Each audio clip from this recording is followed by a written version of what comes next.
Love, from a Buddhist perspective, is not a chain that binds but a current that flows freely. It is not about holding or owning another, but about opening the heart in a way that transcends the boundaries of self. When we speak of love in everyday life, it often comes entangled with desire, fear, and expectation. We say, "my partner, my love," as if the other were a possession to secure. Buddhism gently reminds us that true love cannot be contained in such a narrow vessel. The Buddha spoke of love in terms of Metta, loving kindness, a radiant goodwill that wishes for the happiness of others without seeking to control them. Unlike the fleeting rush of attraction, Metta does not wane with time or depend on conditions. It is spacious, abundant, and impartial. It is the kind of love that sees another being and whispers silently, "May you be well. May you be free from suffering. May you find peace." When this vision of love enters relationships, it transforms them. A partner is no longer an object to fill our emptiness or satisfy our needs, but a fellow traveler in the great journey of awakening. In this light, love becomes less about clinging and more about accompanying, less about completing and more about supporting. To love is not to hold tighter, but to let both hearts breathe freely, side by side. In the stillness of such love, one feels not the anxiety of loss but the quiet joy of connection, rooted in freedom rather than fear. This is the beginning of love as the Buddha understood it. Compassion is the pulse that sustains love when desire fades and illusions dissolve. In Buddhism, compassion, karuṇā, is not pity or sentimentality, but the deep wish that another being be free from suffering. When compassion enters a relationship, it changes the very soil in which love grows. Instead of feeding off desire, jealousy, or insecurity, the bond draws nourishment from understanding and care. A partner becomes more than a mirror for our own wants. They become a living, breathing being whose struggles we recognize as our own. To love with compassion is to listen when the other is silent, to see beneath the words when pain hides behind anger, to hold space when storms arise in their heart. Compassion does not demand perfection. It embraces imperfection tenderly, as one might cradle a wounded bird. This quality of love is profoundly liberating because it is not self-centered. Compassion in relationships is less about, "What can I gain?" and more about, "How can I ease your path?" It does not mean self-sacrifice to the point of harm, but rather an attunement that balances care for oneself with care for the other. When compassion deepens, arguments soften, disappointments heal more quickly, and trust becomes unshakable. Each partner feels seen not just for their strengths, but also for their fragility. And in that space of mutual care, both hearts grow lighter. Compassion, then, is not an ornament on love, it is its very heart. Without it, relationships wither. With it, they become gardens of kindness, where both souls are free to bloom. Loving kindness, or Metta, expands the horizon of love beyond the walls of romance. While relationships often narrow our attention to one person, the Buddha taught that the heart has the capacity to embrace all beings. This does not mean neglecting the love we share with a partner. Rather, it means deepening it by connecting it to something larger than ourselves. When we practice Metta, we learn to wish for the happiness of strangers, friends, and even those who cause us harm. This expansive love teaches us that affection is not limited to those who please us or return our kindness. It is an inner wellspring, flowing outward without conditions. A relationship rooted in Metta, therefore, becomes less about exclusivity and more about participation in a universal truth, that all beings long for love, safety, and peace. For couples, this perspective softens possessiveness. When we know that love is abundant, not scarce, we no longer fear losing it. The joy we find in our partner's happiness naturally extends to others, and jealousy loses its grip. Partners who practice Metta together create a field of warmth that benefits not just themselves but everyone around them. Their families, their communities, even strangers who cross their paths. This is why the Buddha likened loving kindness to the rays of the sun. It shines equally on all, regardless of who they are. In this radiance, romantic love transforms into something deeper, a practice of boundless kindness that turns every connection into an opportunity for awakening. Attachment often disguises itself as love, yet in the Buddhist view it is the very root of suffering in relationships. To cling is to hold another person as the source of our happiness, to demand that they remain as we wish them to be. This is not true love, but a form of grasping, a subtle fear of loss wrapped in affection. The Buddha taught that craving, tanha, binds us to cycles of disappointment, because nothing in life can ever meet our endless demands for permanence. In relationships, attachment shows up as jealousy, control, and insecurity. We say, "I cannot live without you," believing it is an expression of devotion, yet beneath the words lies fear. Such fear breeds tension, because no partner can carry the impossible weight of being another's sole refuge. When love is bound by attachment, it becomes fragile, breaking under the pressure of unmet expectations. Recognizing attachment does not mean rejecting closeness. It means learning to see love clearly, free from the illusions of ownership. Instead of saying, "You are mine," the heart whispers, "You are free." This freedom does not weaken love, it strengthens it, because it removes the chains that suffocate both partners. When we loosen attachment, relationships shift from fear to trust, from clinging to openness. Love becomes lighter, more resilient, and more joyful. The practice is not about abandoning love, but about purifying it, allowing it to shine without the shadows of craving. In this clarity, love finally breathes as it was meant to, boundless, fearless, and true. Mindfulness is the quiet art of presence, the practice of truly being with another without distraction or judgment. In relationships, it is often easy to hear words but miss the heart, to see gestures but overlook the intention.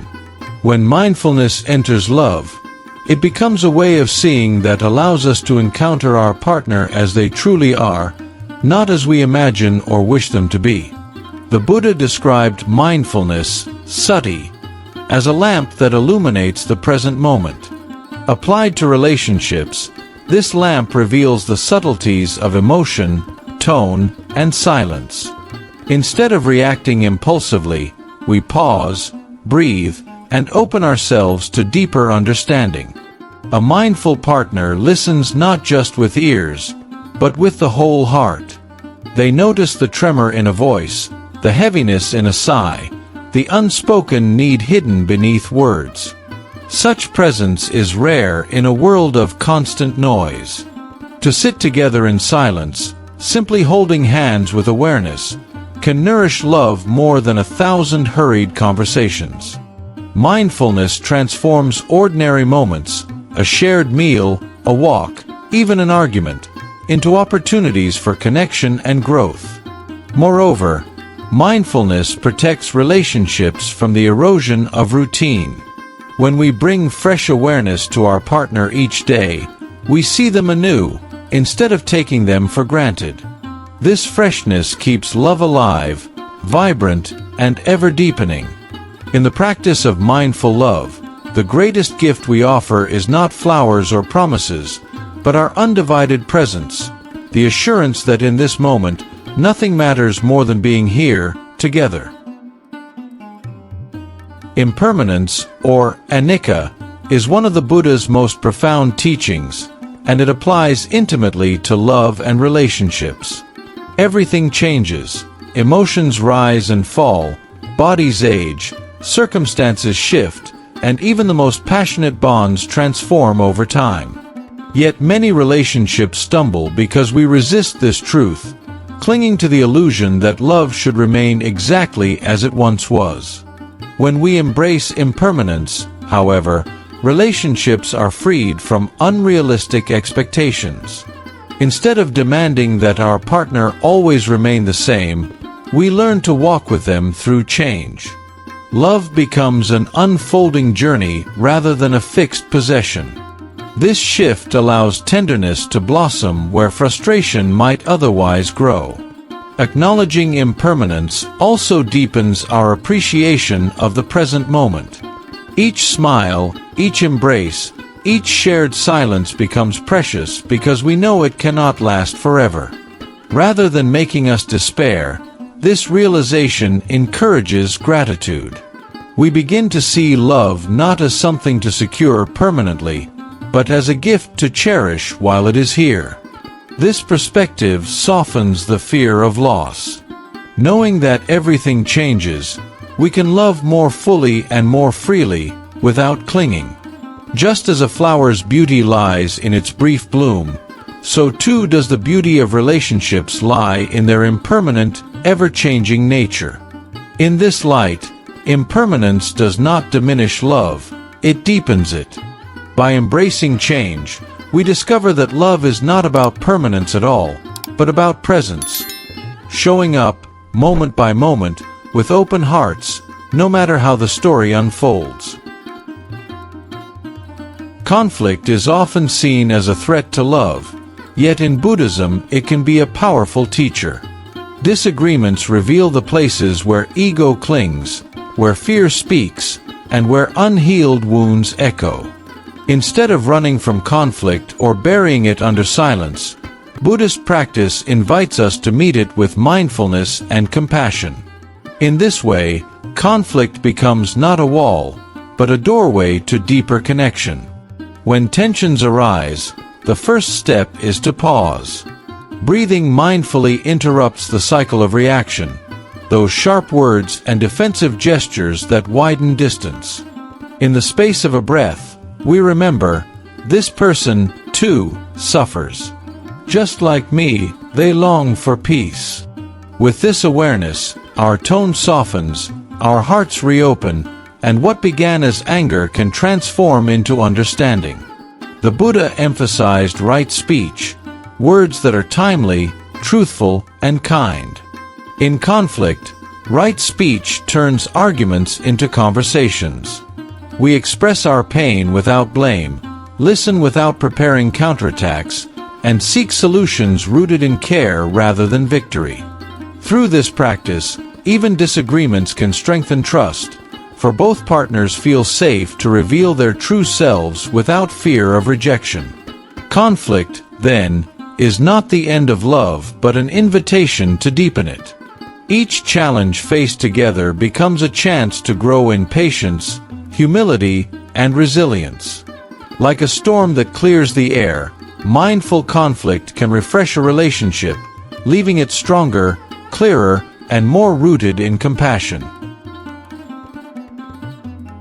At its deepest level, love in Buddhism is not confinement but liberation.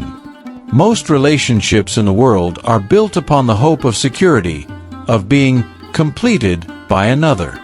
Yet the Buddha's teaching points us toward a love that does not chain but sets free, a love that arises from wisdom rather than craving. This love does not say, "I need you to make me whole," but instead whispers, "May you be free to become who you truly are." When love is rooted in wisdom, it is not dependent on possession, permanence, or conditions. It is vast enough to include joy and sorrow, presence and absence, union and separation. Such love allows both partners to walk their spiritual paths without fear, because the bond between them is not built on control but on mutual respect and freedom. This is why the Buddha often linked love with liberation. Both require letting go. To truly love is to release the grip of ego, to dissolve the walls that separate self from other. In this spaciousness, love becomes a field where both beings can breathe, expand, and awaken. Far from being cold or detached, this liberated love is profoundly warm. It is generous, forgiving, and fearless. It does not collapse when circumstances change, because it was never tied to conditions in the first place. In such love, we find not just comfort, but freedom, the kind of freedom that nourishes the soul and guides us gently toward awakening. As the journey of these reflections comes to rest, we can pause and breathe into the heart of what love means through the eyes of the Buddha. Love, when seen clearly, is not a tangle of desire and fear, but a spacious presence that nurtures freedom. It does not bind two people in chains of possession, but invites them to walk side by side, supporting one another with compassion and understanding. In relationships, this vision softens the edges of expectation. Instead of demanding perfection, we learn to cherish imperfection. Instead of fearing loss, we discover gratitude for the fleeting beauty of each shared moment. With mindfulness, even the simplest acts, a smile across the table, a gentle touch, a kind word, become offerings of love, radiant in their ordinariness. When conflicts arise, as they inevitably do, we remember that they too are part of love's unfolding. Through patience and compassion, storms can give way to clearer skies, and wounds can open into wisdom. And when impermanence reminds us that nothing lasts forever, we do not despair. We bow to the mystery of change, holding each moment as precious. Ultimately, love from a Buddhist perspective is a practice, a daily choosing to show up with kindness, to listen with openness, to let go with grace. It is an invitation to grow lighter, freer, more awake. In this way, relationships are not obstacles on the path, but sacred grounds for awakening themselves. So as we close, may your heart rest in this simple truth. Love is not about holding tighter, but about opening wider. To love deeply is to let both yourself and the other be free.